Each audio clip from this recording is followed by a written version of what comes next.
जाते ही शमशान में मिट गई सारी लकीर, एक ही पास जल रहे थे राजा और फकीर। तो जितना इस समाज में लोग बन जाए, यहाँ पे जाना यहीं पे है, किसी को कब्रिस्तान जाना है तो किसी को शमशान जाना है, दोनों हाथ से बटोरने में लगे हुए हैं हम लोग खाली हाथ जाने के लिए।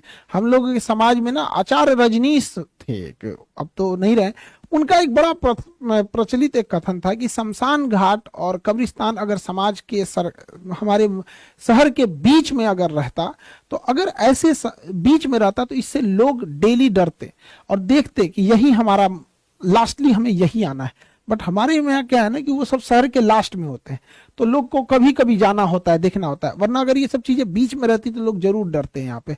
इसलिए कभी किसी को भी अपने ऊपर अहंकार नहीं करना चाहिए। जब सोने की रावण की लंका नहीं बची, सिकंदर जैसा राजा नहीं बचा, तो हमारी आपकी क्या ही बिसात है हम लोग की। तो एक दूसरे से जब तक रहे यहाँ पर, इस पृथ्वी पर, एक दूसरे से मिलजुल के रहना चाहिए। आस पड़ोस में ही से हमारी शुरुआत होती है यहाँ पर। किसी को किसी चीज पे अहंकार नहीं करना चाहिए। सबके जीवन में एक ऐसी रात आएगी जिसके बाद कोई सवेरा नहीं होगा, सबको यहाँ से जाना रहता है। इसलिए जाने से पहले एक अपने साथ एक अच्छी यादें छोड़ के जाए।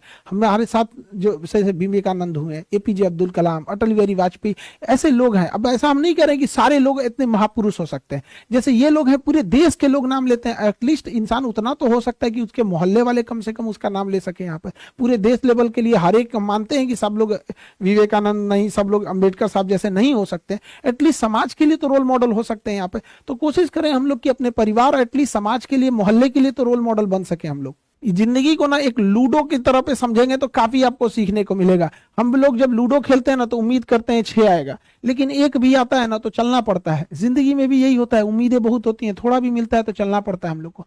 कई बार आप देखिएगा ना लूडो में एकदम आखिरी में जाके आप कट जाते हैं, एकदम एकदम आखिरी वाले में भी। लेकिन क्या कीजिएगा, फिर से एक नई शुरुआत करनी पड़ती है इंसान को। जिंदगी में भी ऐसे ही होता है, कभी कभी एकदम मंजिल के पास जाने के बाद आदमी बिखर जाता है, लेकिन क्या होगा, जिंदगी रुकती तो नहीं है, फिर एक नया सवेरा होता है, फिर एक नई शुरुआत करते हैं। और जिंदगी में भी कभी कभी क्या होगा ना, एक ऐसा भी मोड़ आता है ना, जब लूडो में भी देखिएगा आप, एक समय ऐसा आएगा ना कि जब आपके पास 6 आएगा लेकिन उसकी कोई जरूरत नहीं रहेगी, फिर उसमें आपको कम की जरूरत रहती है। कभी कभी ऐसा होता है ना लूडो में, यहाँ 2 आएगा तो हम पास हो जाएंगे, बट उससे ज्यादा आ जाता है।